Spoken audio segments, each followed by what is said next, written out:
rejoicing. And I'm saying this out of my own experience this year, actually. We have gone through quite a bit of the circumstance as a family this year, from the beginning of the year to now. It was ongoing incidents happening that almost try to steal our joy in the Lord. And there was a time, and I admit, that I just couldn't find a joy in the Lord. And then this is the way that God actually reminded me of this scripture.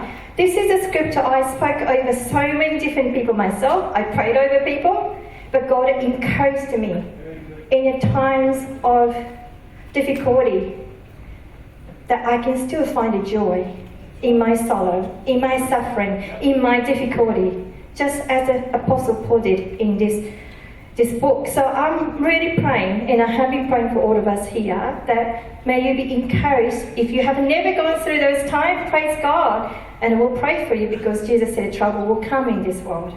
If you are going through the tough time, can I also tell you, you're not the only one, because God is with you, and God is here, wants to encourage you and give you His peace and joy beyond the circumstance that we have no understanding of.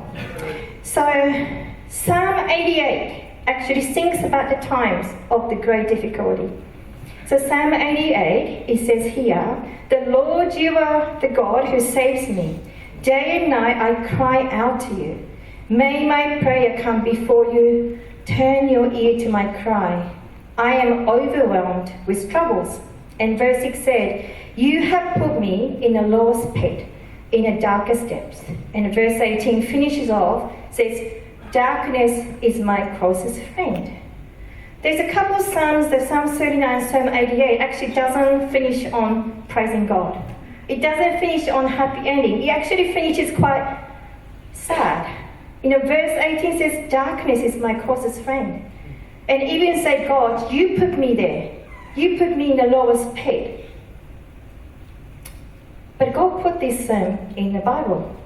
He put it there because He knows, as human beings, we can all go through the Psalm 88 moments in our life. Well, whatever the background you come from, whatever the age, we all go through some 88 moments, whether we feel our circumstance, troubles, overwhelms our heart. We feel like God has put us in there, in our lowest pit, and darkness becomes our closest friends. But God knows, and He sees us in all season, and this is the way this Philippians 4:4 is talking about, in all season, to rejoice in the Lord. So let's look at the verse that in your mind, Philippians 4:4-7 again. So verse 4 says, "Rejoice in the Lord always." I will say it again, rejoice. This is Apostle Paul emphasizing. Rejoice in the Lord always. You can almost hear the people reading the letter said, "Well, is it possible?" And then you can hear his answer coming. I will say it again, rejoice. It's actually talking about always be full of joy in the Lord. Be cheerful with joyous celebration every season of our life, and let the joy overflow. He says always, no matter what. And we just talked about it. There's a season we don't seem to find it in our circumstance. But the true joy Paul's talking about here is actually not about our circumstance. That rejoice in the Lord is actually our response as a believer to the message of the Jesus Christ. It is a rejoicing in the Lord. It's not talking about rejoicing what God can do for us, or what God will do for us, or what God hasn't done for us. Rejoicing the Lord Himself in His presence. Because just as we were saying this morning, Jesus Himself is our hope.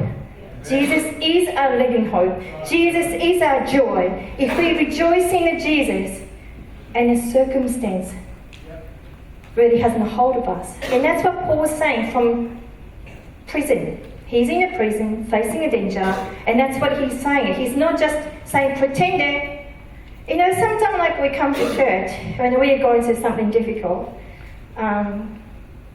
it feels like everybody's just so happy, but not me. Has anybody come through that in the church? You walk through it, everybody feels so content and happy, and you feel like I just feel like I'm withdrawing and hiding because I don't want anybody to see I'm actually really not doing well, but it's so visible that I'm not doing well. And I believe that from my experience, the best place for us to be in a moment is in the presence of God. It's in the presence of God that we find the joy and a reason to rejoice because of salvation through Jesus Christ and what He has done already for us. So joy in the Lord is not in what we get from Him, but what He has already done for us. And that's what He's talking about. I love it. Apostle Paul has such a passion and love for Jesus. And in the same book, he talks about his joy of being found by the Lord. Found by the Lord. And this is the core of the intimate relation with Him.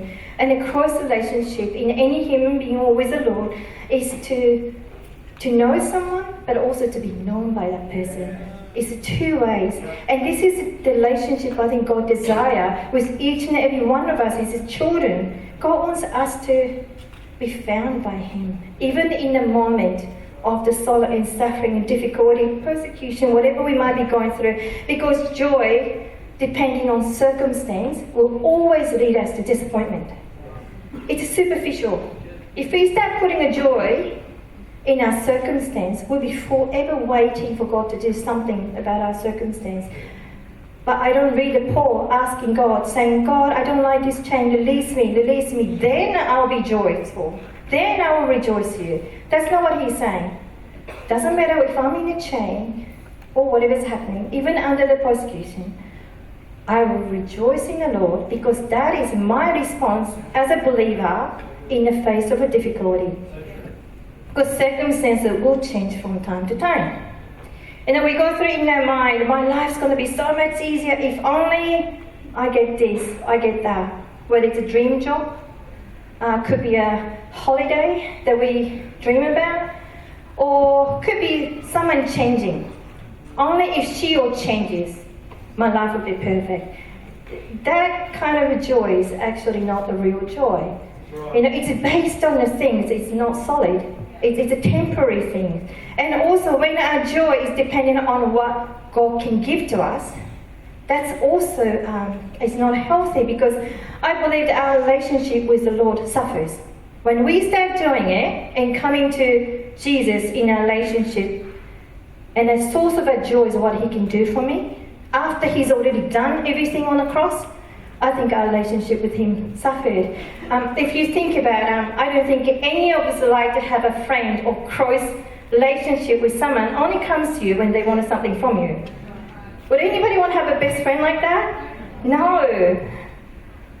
And I think it's the same thing, but you know, while I was actually praying about this and processing and having a talk with the Lord, He actually reminded me, He said, but hang on, Noriko, you do that with me. From time to time, you say you love me, but you only come to me when you want something from me. And it's true. It is true. I said, Lord, I'm sorry, I do that. I do that because I desperately so want something in my life. And I neglect spending time with Him. I neglect listening to His voice. I neglect being in His Word.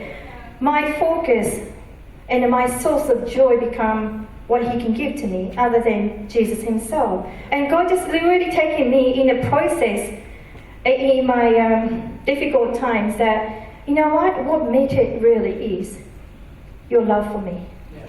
And Jesus actually says that in Matthew 22:37. He said, love the Lord your God with all your heart and with all your soul and with all your mind. And He says this is the first and the greatest commandment according to the word of Jesus. He wants us to love Him with all our heart and soul and mind. It's talking about a love for God to come from all of us as a whole person. Not just the partial, not just the benefits, but all of us. And He is the most important thing. You know, that this is what He desires with us. And when we come to the relationship in His presence and intimacy with Him, I think that's when we find joy in His presence, regardless of what is going on or what is not going on. It's easy to say that, but it's challenging. to actually experience and pursue that. And it has been very challenging throughout our life too. So Philippians 4:5 also says, in continuing saying, let your gentleness be evident to all. The Lord is near. You know, when we go through something difficult, our response towards the others become a bit harsh, a bit short, because either we are processing something or, you know, we are annoyed with something. But here Paul's reminding us, you as a believer who knows the goodness of God, who knows the gospel, who has received the salvation through Jesus Christ, regardless of your situation, regardless where you're under persecution, Lord, your response to all is to be gentle. That's a challenging, isn't it? It's actually mean to be considerate in our response to the others, even in our difficulties. You know, it's very easy to show gentleness to some, but not so easy to the others. We all wanted to be a nice Christian, all want to be always gentle to everyone, but I know it's not true. You know, I struggle to do that. But this is Paul encouraging, reminding us to say, we need to show gentleness to all, even in your difficulties, because you know the goodness of the Lord. And it will be evident to all to see. It's talking about the Christian, non-Christian, even the people persecute you. All of those people. So this is actually an interesting verse for him to put in here, because just in the same chapter in Philippians 4, earlier on, first couple of verses, he's addressing the disunity in the church. You know, he's actually addressing there's two people in the church who are in a disunity. So he just addressed that in the same chapter in Philippians 4, and they say, if we all put the virtue of the gentleness that imitates of Christ, we can overcome all the disagreement. We can overcome all the disunity. We can be one in Christ. And he's reminding them as a church to say, let your gentleness be evident to all, because time is difficult. Time is difficult, but we can do this because we know who Jesus is. And the Lord is near. He's actually talking about the two things. The one is Jesus is coming back, reminding them. Jesus is coming back. This is the next thing. The next big thing going to take in the salvation history is Him returning. And also He's near to us in our present difficulty and circumstances. And in verse 6, this is a very, very well-known verse. Do not be anxious about anything, but in every situation by prayer and petition with thanksgiving, present your request to God. It's teaching us that prayer is the answer to our anxiety. You know, prayer is answer to our anxiety. It's not talking about answered prayer taking our anxiety away. It's talking about when we turn our anxiety to prayer and thanksgiving, God guarantees that He's going to give us His peace. His peace that we don't have. His peace that surpasses all understanding. Meaning there's so many things in our life we're never going to get an answer. While we're here, we're not going to get an answer until we see Jesus face to face. But God guarantees when we turn our anxiety in the prayer, in the petition, in the thanksgiving, God's going to give us the peace that surpasses all the beyond the human comprehension of what is going on or what is not going on in our life. You know, we as a believers has a privilege. We can come directly to the Creator of the universe. That just blows my mind. Every time I think about it, every time when I'm praying, I'm thinking about who am I talking to now? You know, like how we see sometimes on the TV that people get really excited about talking to the movie stars.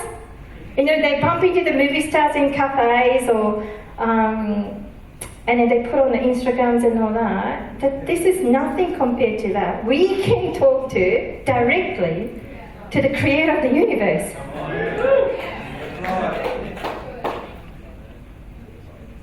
And He hears when we are anxious. He's saying, come to me. You know, come to me who you are all worried, that I will give you rest. He would take our anxiety. He would listen to us. And He will give us His peace. I can only say in the times of the difficulty that sometimes I stop and think, why am I doing okay under this circumstance and all the things happening and pressures? And then just, I was reflecting that even this week, and so all I can say is it's God's grace and God's peace. It's God's grace and God's peace that I'm not curling up in my bed every day and refusing to go on to the world. It's God's peace. Because